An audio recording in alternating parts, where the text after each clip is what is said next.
on that Star report. which is in line with the hotel market across the country. So, I don't know what they had there on Sunday, but there was a tour bus, Okay. and the parking lot was full, and they were parking on the street.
Yeah, I have noticed that the guy was painting that old gas station on Easter Sunday.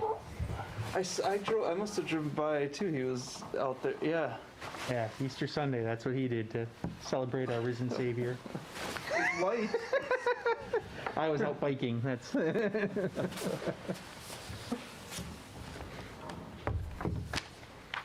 I think that's about the extent of what he does with it. Is he paints it every year. Yeah. Well, at least that's something in it. Karen. Hi, Yeah. everyone. It hasn't Karen, how are you? accumulated Garbage. Oh, just wonderful. Next week Thursday. All right, good. Sure the weather will be great. I hope. That's better than this. Yeah. Isn't that cool logo? That is really cool. Hi, Karen. Hey. He says the reunion it's the restaurant going in at 6610 West Greenfield, the old payroll office, Alice Chalmers payroll office. Building the CDA purchased. Yep. And the owner of Capri purchased it, and he's been remodeling it for over a year. And he says he thinks he's gonna open in about a month, which means maybe 2 months. Yeah. But he's, I mean, it's it's amazing what he's done in there, just absolutely amazing. He's got his volleyball courts and everything outside, and he got that fence around. It looks nice on the east side of it. He had the elevator. Today the 12th or 13th. Good evening. Oh, my typo. Hi, Don. Hey, Don. Hey, Patrick, I started yesterday. what is the date for the Festival Foods grand opening? Thought it was May 21st. Something like in late May. I can get that for you. If you would, please. Good Evening evening. all. Have a good trip? Welcome to Wisconsin. Just got back. Yeah. That's why you're a different color. 1,600 miles in 2 days in the car. Nice weather. Well, Get out Good, and beautiful get the weather. We were in days off. Utah for like 8-9 days, skiing, biking, and hiking. Okay. Back to the grind. I don't think it's not grind. It's not grind. You had a good time, though. Very good. My daughter lives out there. You should see the whole housing prices Where? there. Salt Lake. Oh, all over. Well, they live in Provo, but they're where they want to buy a house in Salt Lake. 1,300 square feet. They call it 4-bedroom, bath and a half. 2 of the bedrooms are just the basement. Okay. It is on a .06 acre lot. It's $430,000. It's a bargain. Was it on a lake? No, Okay. no, and it's not walkable or walk score. You can't walk to anything where this. They didn't buy this house. We went Oh, house you were hunting. looking. We went house hunting with them just to. Yeah. There's a lot of Californian coast money flowing here. Oh, People I figured mean, out they yeah. can live wherever they want, right? If you Right, live right. Yep. All those tech jobs, whatever you're doing. No matter what it is. Other than working in a factory. Yeah. You can work from home. Why not live in, Where you want to. yeah. You have the internet. You have Zoom. Yeah, we used to do these by Zoom, hey, the old days. I remember that. Old days. Only yesterday. I mean, it was 2 months ago. This is only our second one in person.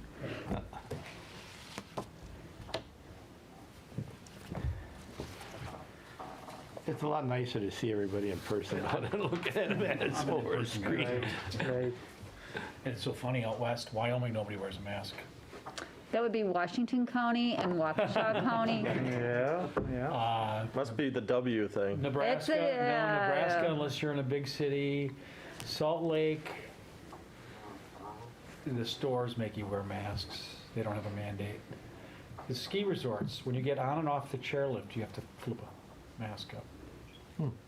But skiing and not, and yeah, it was interesting.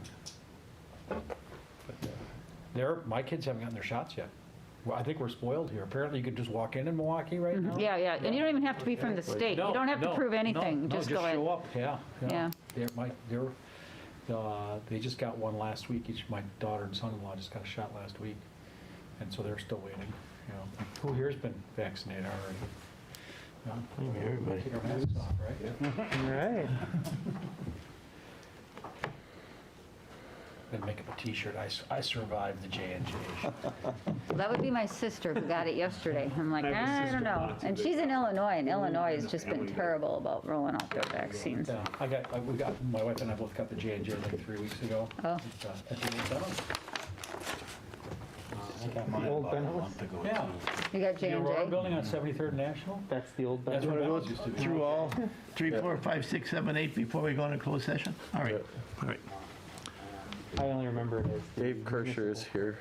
He helped us with the No, financing and it's next- structuring for the it's on brewery. corner. Okay. So I just wanted to introduce Yeah. him tonight. Yeah, that's fine. Municipal Yeah, court, I know his what it garage was. is one building, and then the building right on the corner, Yeah.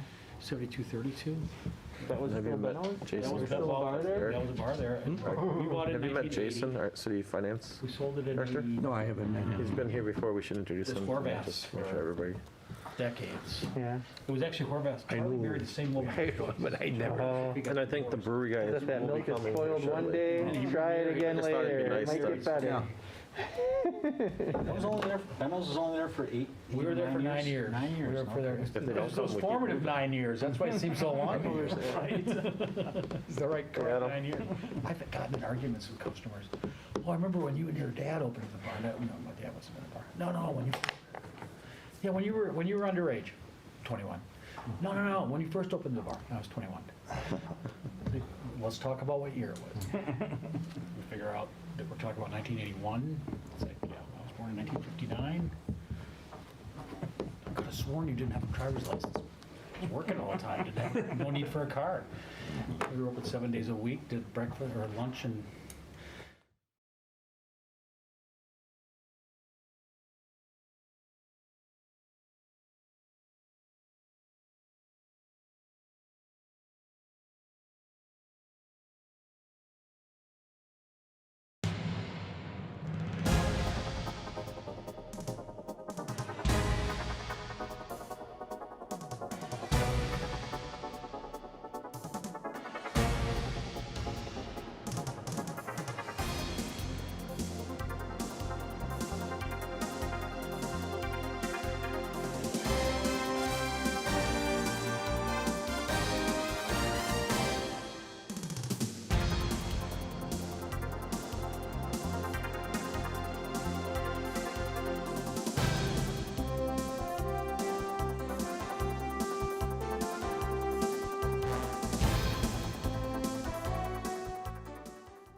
It's not full, but there's a lot more cars in there than there used to be. Right. So does West Dallas still have a mask order or no? No, okay, it's just Tosa. Tosa in the city of Tosa Milwaukee. does, yep. Yeah, but not Milwaukee County. I don't want one. Those of us that haven't met him. Correct. Yes, you're gonna do that. Welcome, Jason.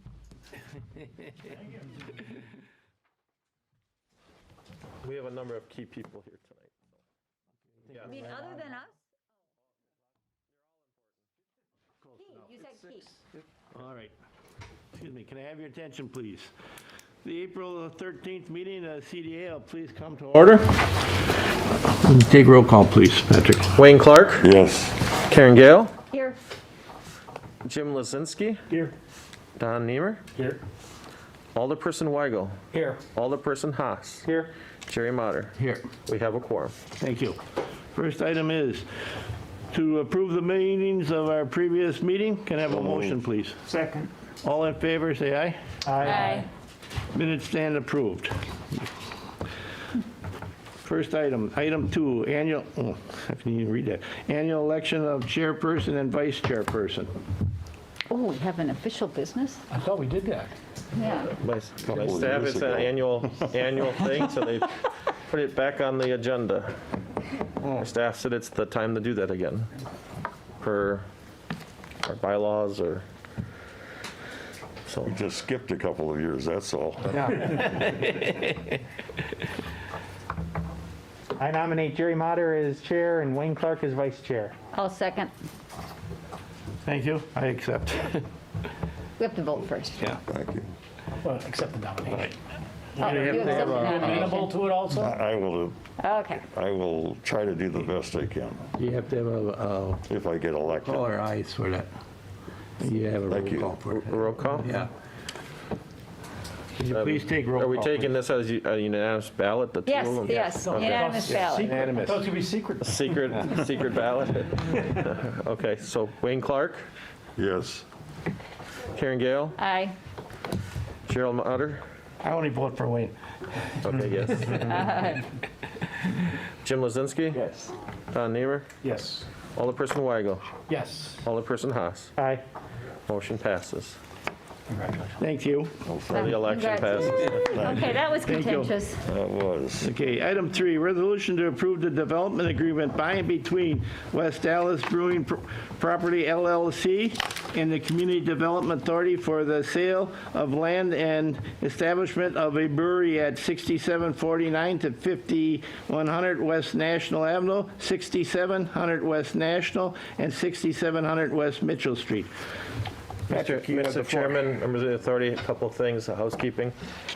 The owners of the brewery are here tonight, John and Opa, Adam and Kyle. They're in the back here. They have the ownership partnership of the brewery. And Dave Kirscher, who's our consultant that works with our economic development team, but is supported through FIRE, our new market tax credit entity. And he provides one-on-one counseling to businesses that help formulate their business plan to get the necessary private bank financing to help make it bankable. And he's done a lot of work with the three guys here and putting the package together to get, I think through the last year with COVID, we submitted a packet to 25 different banks and ended up getting Citizens Bank to help provide private financing for the brewery. But I'm going to outline the development agreement and how this was structured here this evening. CDA has prior had a public hearing on the sale of the land and has agreed to sell the land. Tonight, we're doing the development agreement. So the land that is in question for sale, let me go here. Well, this is the outline of the brewery, elevation from National Avenue looking south, and this is the proposed site plan.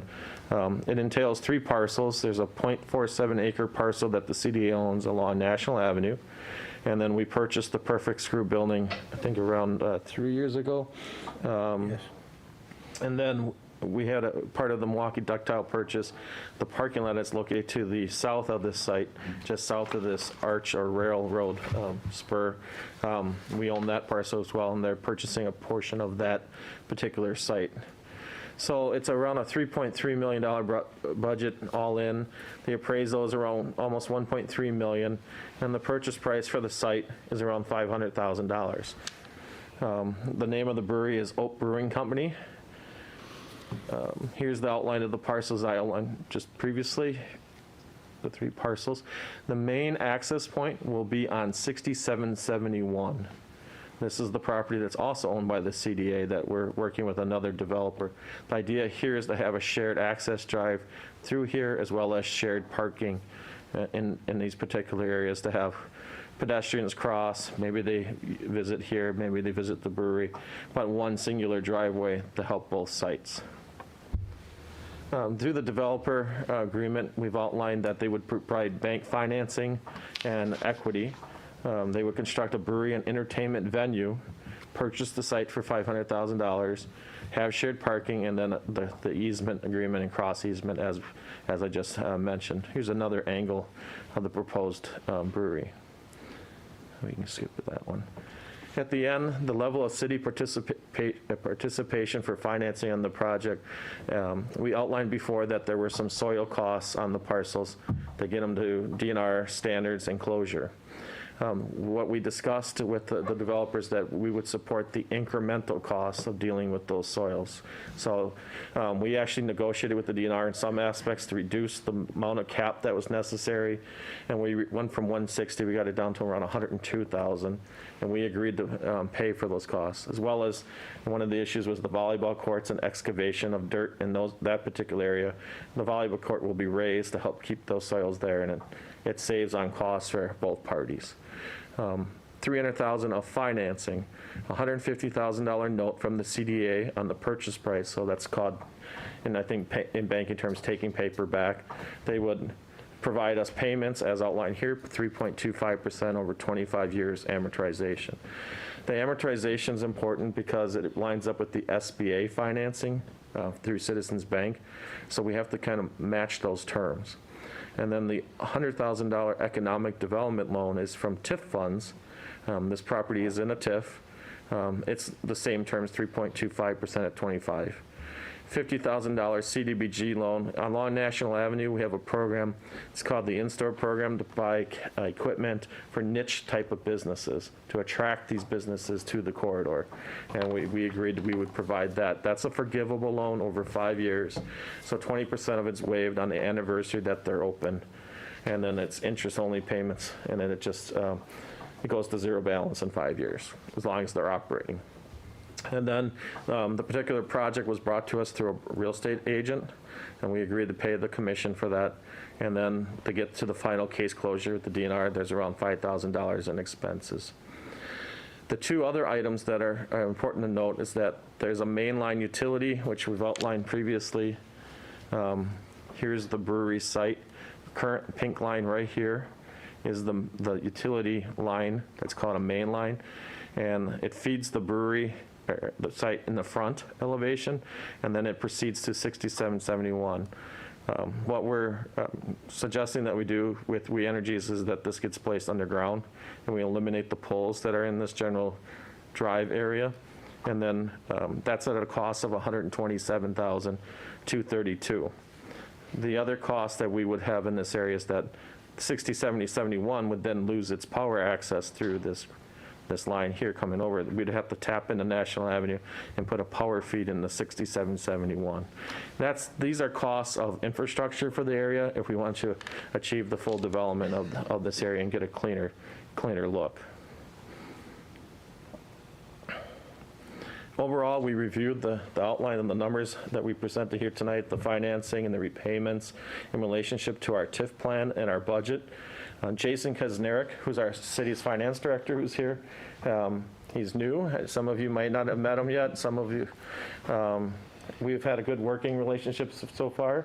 And we went through the numbers and looked at projections on how this TIF is performing with the UHS development and the projected value of this. And I'll let Jason explain that it looks like the TIF is performing quite well. Yeah, we sat down a couple of times. We've had quite a few discussions on what this TID looks like. I created a long-term plan for this TID and input the numbers that you guys are looking at today as far as the sale. And we also even did, projection looking forward, like what if kind of thing. So in my opinion, the TID looks healthy and that this is an acceptable plan. Right. And then based on the UHS value, that we'll have future capacity within the TIF to be able to address the 6771 property. And we'll give an update on that project here a little bit later. Our recommendation tonight is to approve the development agreement. This is the destination type of use that will help support the apartment development within the corridor, the neighborhood type of plan. It's a sizable project that is leveraged through private financing and equity, and it'll bring new jobs to the corridor, which are important. So gladly answer any questions you may have, as well as the brewery owners, again, are here if you have questions, as well as Dave Kirscher, who reviewed the financials and everything with us. I'd move approval. Second.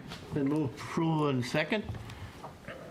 Yeah, All in Mr. Chair. favor? Yeah, Go just ahead. real quickly, I just say, yeah, Patrick, you got it right there. The last three things are the three things we want. Destination type use, sizable leverage development, new jobs. That's all great, so. Okay. Good. Go ahead, Alderman. So 7-day-a-week business, 7 days a week? 7 days a week with lunch? Most likely 6. Yeah, operating 7 days a week, in production 6 days a week. 6 days a week. And ballpark, how many FTE, how many jobs?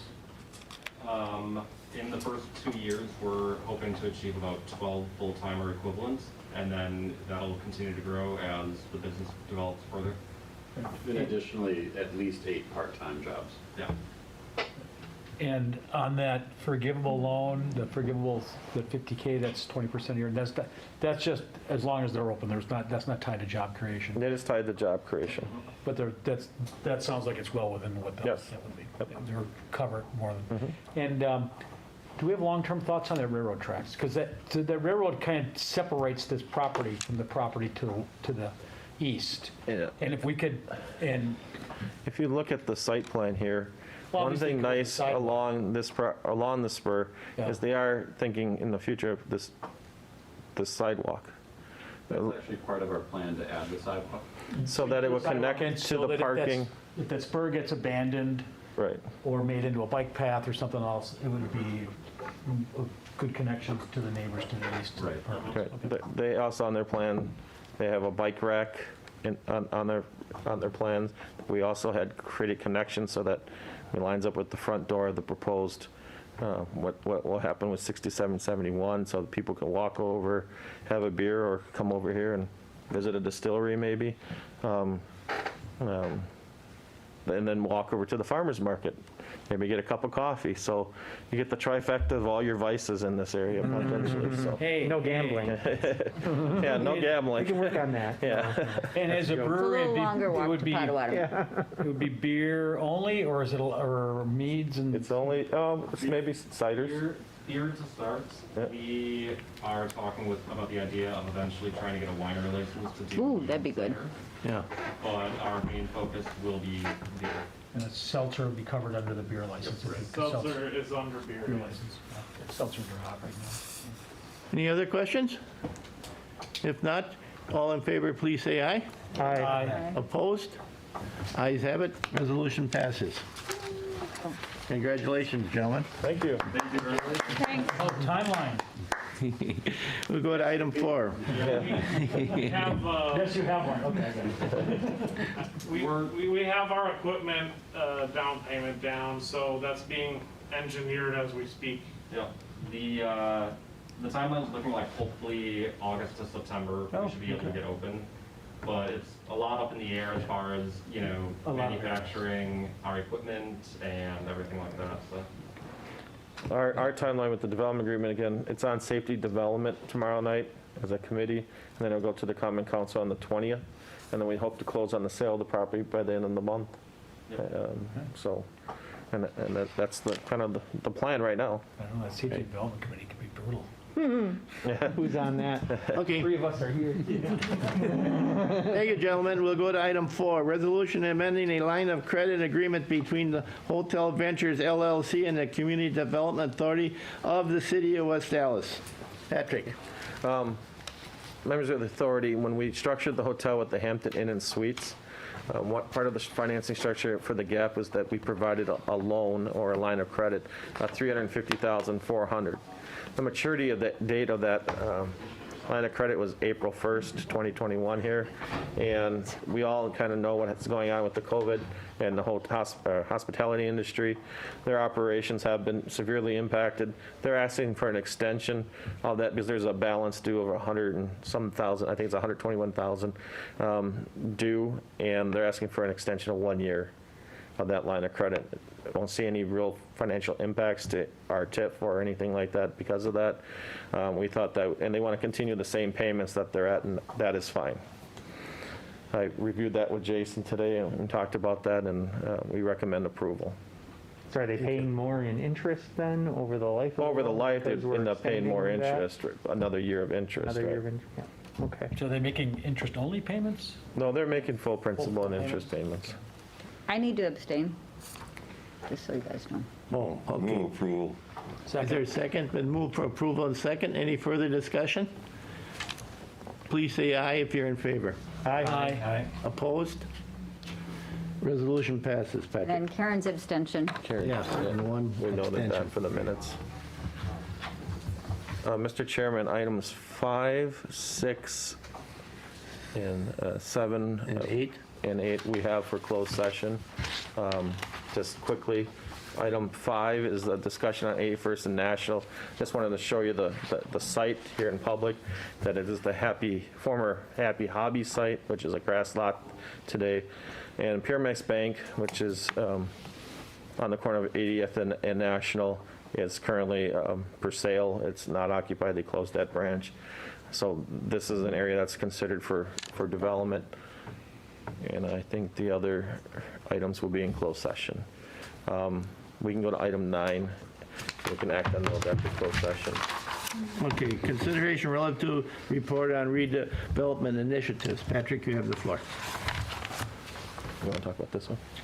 Yeah, this is, thank you. This is an update, yep, to the, this is the property immediately west of the Oak Brewery site, the former Kearney Trucker Building, 6771 West National Ave.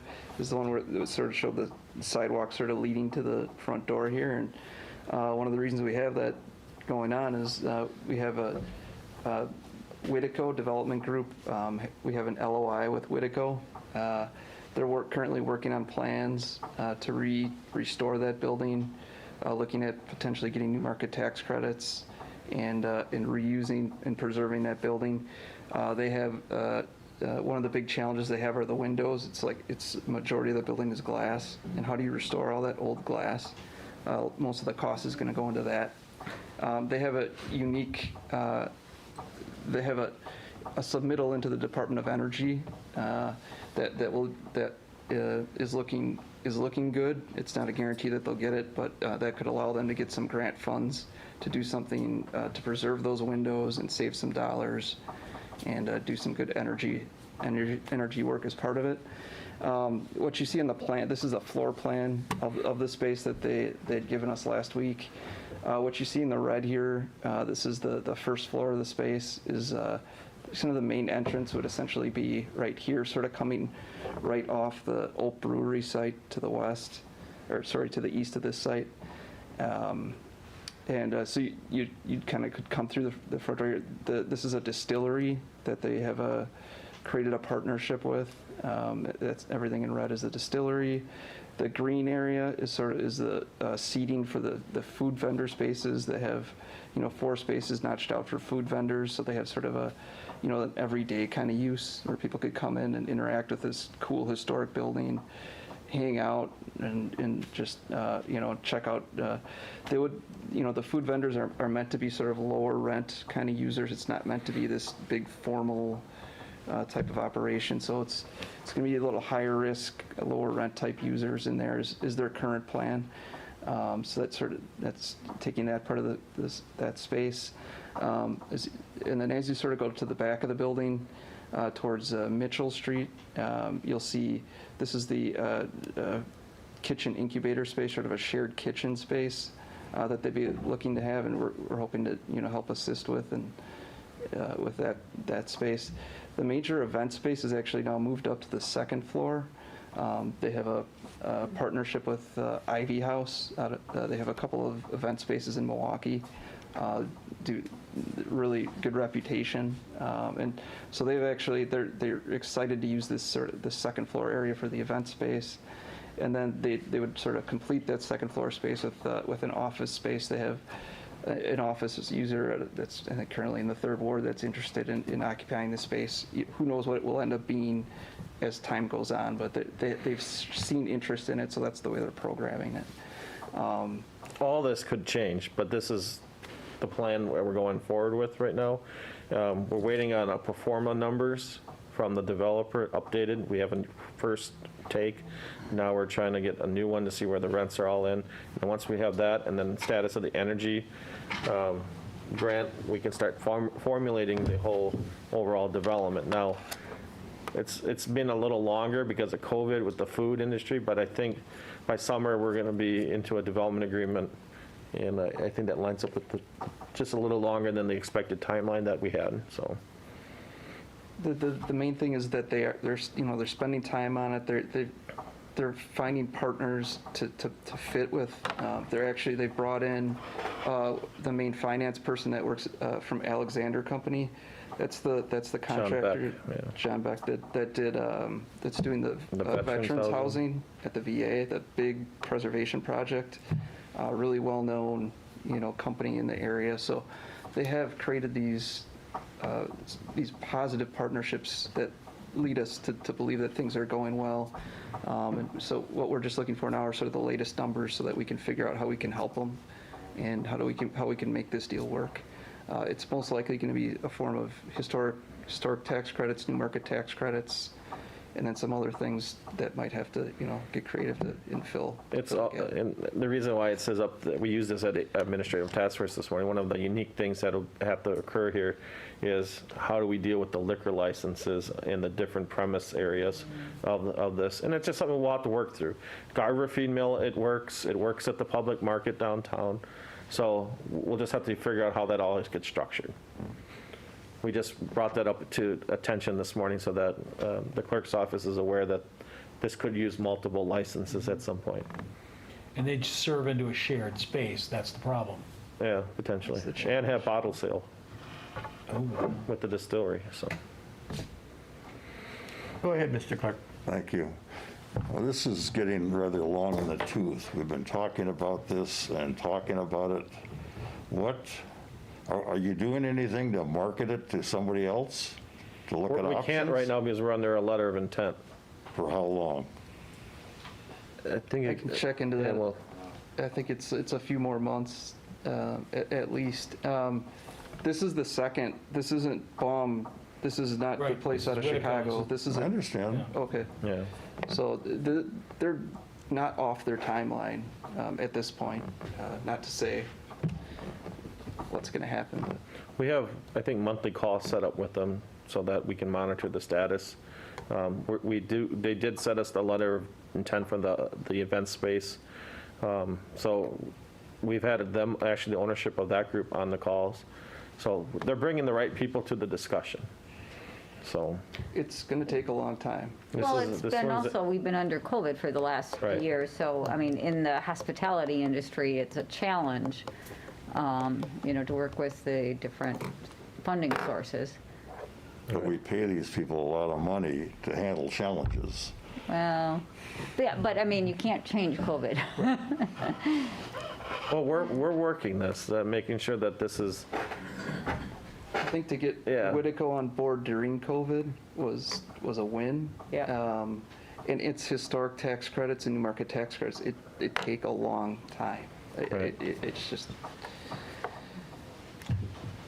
Alderman. On the historic tax credits, Baum did a lot of that work. I thought that was going to be the key for saving the windows under the original development. Is that changed, or that just wasn't as fruitful as we were hoping it to that's be? one aspect to the project. The main aspect to the projects is when Baum came in, they said they manage event space and do the building, but then they don't run these little businesses. So they'd have to go out and get all these businesses. And to be able to close the new markets, you have to have occupancy, or at least leases, Right. to get any type of private financing to the deal. So that is, right now, we're going the right direction, that they have like this distillery use and the event space, but you can see you still got the yellow area. And that, right now, it's really tough to get food businesses that want to open. No, I agree with you Yeah. there, and those are going to be key. Right. Like you said, you're going to have to keep those rents low to get in people. Correct. That's going to be very narrow margin, but that's what's going to attract people to the space. Right, and one of the big saving things is that this group came with the idea of applying for this energy grant for the windows, so that the windows are actually kind of almost manufactured at the site to put them onto the building. It's something new, and the energy department has a program where they invest in new type of energy saving techniques, and this guy's developing a glass that can develop a certain R rating.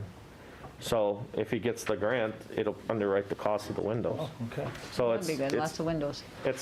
our estimate originally on the windows was close to almost $3 million. Yeah, I mean, that's So crazy. it's worth to be patient to try to see if we can get that grant. So now, are we talking about, it's going to have substantially the same look on the outside?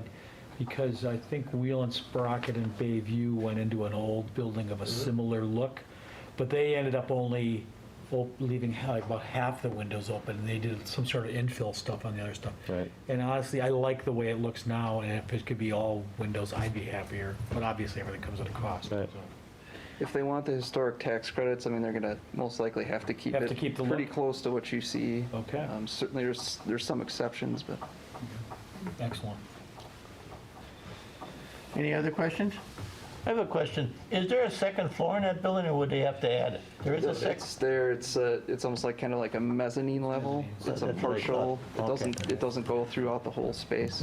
It's mainly on They the, have overhead cranes in that building at one it's time. mainly on this elevation, there's a mezzanine level through here. This would have to be added, some part would be added in this area, which would be fine. No, I understand. I just was curious if it had a full second floor. All right, continue. Yep. I just wanted to share that we did receive a TIF request on the Baker Square site. We're just reviewing it right now. There's a proposed medical clinic that would possibly consider this site, so we're reviewing that. One of the unique things, it was going to be a medical clinic addition added to this part of the building, and then there's an easement, a construction easement through here. You can kind of see it through this particular area that prohibits their plan that wanted to do an outlot development for another use. That we'll have to look into this yet. We just got this late last week, this construction easement, and I think it was related to some old department store I remember. in this area, and I don't remember the name, but Jerry, you might remember, there was some department store where the Piggly Wiggly was. Originally, many years ago, Boston Store was, before they built Capitol Court, was going to build in that area. So I don't know Before they how built old it is, Mayfair? or if that's anything to it. Before Mayfair, Jerry? Huh? Before, yeah, Yeah, yeah. Mayfair, I'm sorry, not Capitol Yeah. Court. So when the developers of this area did this, they created vision easements. So this might be an old remnant, but then the question is, who do you contact to get rid of it? And they have an attorney on it, and they're exploring that. So we'll come back, but this is activity in the Highway 100 corridor. We actually have 2 medical clinics looking in very similar area that are completely different. Both are around 12 to 15,000 square feet, and both are around $6 to $7 million in value. So if you remember the Highway 100 study, one of the top things they said to work to attract was medical type of uses. So So would they tear it down? most of it would be Yeah. torn down, like most from here It's old. would be removed, and then they would add on to this. Yeah, the back. For the building, and then this is where the outlot was going to, like some sort of national food tenant or bank with a drive-through. Oh, because we don't have enough of them. No, you can always have more. And then on the motor casting site, we've kind of talked about this site before. We did have advanced manufacturer, I believe, has acquired the warehouse building and the office building. A CSM has been submitted to bifurcate this part of the land off. And then we have these 2 parcels, or a good portion of 1323, the 6,500. And we met with a group on Thursday that came to us through the company that owns motor casting site. And they asked us to follow up with them, and the gentleman flew up from St. Louis. And they have interest in buying the remnant, actually not buying, but cleaning it up and preparing it for development. The company, it's called Aton. They have a track record. They work with a group called Green Street. So we just started conversations. I just wanted to, it's a positive to see this level of investment on a brownfield site that they might be exploring.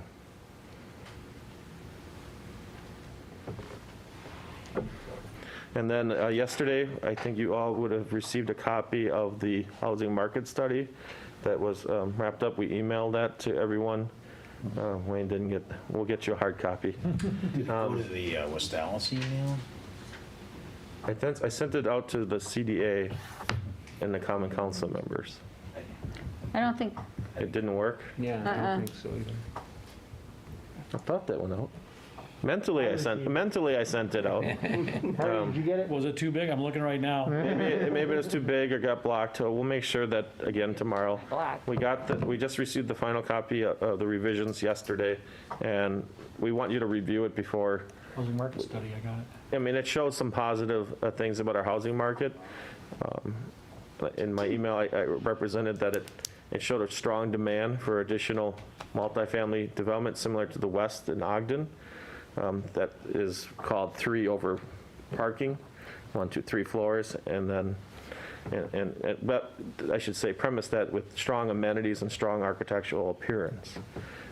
They also said it'd be almost 500 and some housing units on an annual basis that we could absorb in our trade area. And then. So 500 a year after year? For 5 years. For 5 years. The trade area is, Okay. Greenfield, Greendale, New Berlin, Hales Corners. They have Franklin in there. they're not Tosa. It was, The freeways kind of cuts us. right, yeah, they kind of did everything south of the highway. And then the other unique thing is that there is a demand for an ownership type of structure of sales, not as much as single family, but townhome type of condo, side-by-side type of units, urban style. They provided some great examples of architectural looks of those in the study. So I asked you to take a look at that when I do get the copy to you. That's unique in the sale price of those, they suggest, would be over $350,000 or higher. So I know I've seen a couple of these on my recent road trip down in the Nashville area where they have more of a smaller front yards, nice, nice streetscaping, nice architectural looks of the buildings, and amenities. Amenity-rich areas is something that it seems like it's stressed. You want to add anything else from the? That would be new in this market. We don't really see much of that. And that's culturally, that's different for Milwaukeeans to kind of grasp. But you're right, you do see that in other markets and in other countries too. Right. where, you know, you own something that looks like an apartment. And It's then, like a brownstone? well, it wouldn't be a brownstone, no. I it'd be think the like row closest would be houses. like the Yankee Hill area Yeah, in Ogden, yeah, in Milwaukee, those walk-up type with a garage. But it has to be equivalent to almost like the rent structures of some of these new apartment buildings, so.